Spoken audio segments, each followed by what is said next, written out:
Sit back and relax ka lang dyan, Nay. Maraming salamat po sa inyong pagdalo ngayong gabi.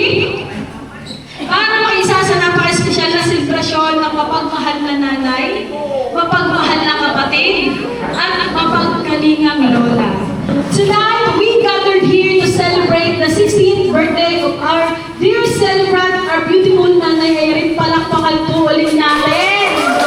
Ayan, thank you so much po. Nay, anong nararamdaman mo? Wala, masaya. Masaya sila. In-expect mo ba to? Di naman. Ang alam mo, swimming lang na. Iiyak na yan.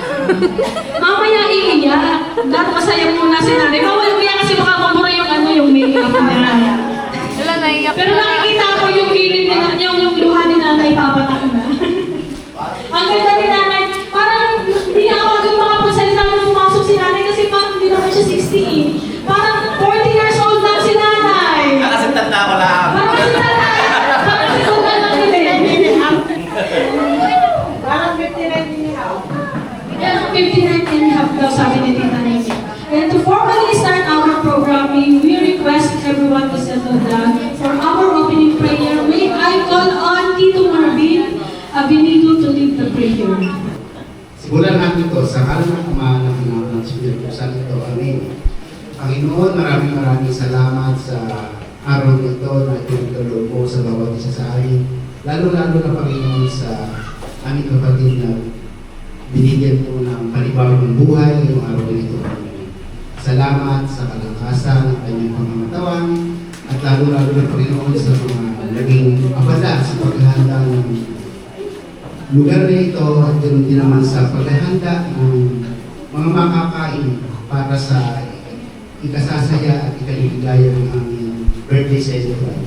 Salamat sa mga tumulong, especially Panginoon sa financial upang may daos ang celebration nito, Panginoon. Panginoon, sa gabi nito, kami po ay patuloy na lumalapit sa iyo na nawa. Kami patuloy ng babayan. Alisin mo, Panginoon, kung ano man yung mga masasamang espiritu na maaari tumabara sa kasiyahan na gaganapin ngayong araw ito, Panginoon. Dalangin namin na ikaw ang tanging mamuna na may purong-puro ng kasiyahan at kaligayahan na ipamalas mo sa aming birthday celebrant na ito. Ganoon din sa kanyang buong pamilya, sa kanyang mga apo, Panginoon. Ganoon din, Panginoon, sa mga kaanak at sa lahat ng mga bisita na dumalo sa araw ito. Ang lahat nito, Panginoon, patuloy namin lalapit sa iyo sa tayong pangalan ni Kristo. Amin, Panginoon namin. Sa ngalan ng Ama ng Anak ng Espiritu Santo. Amen.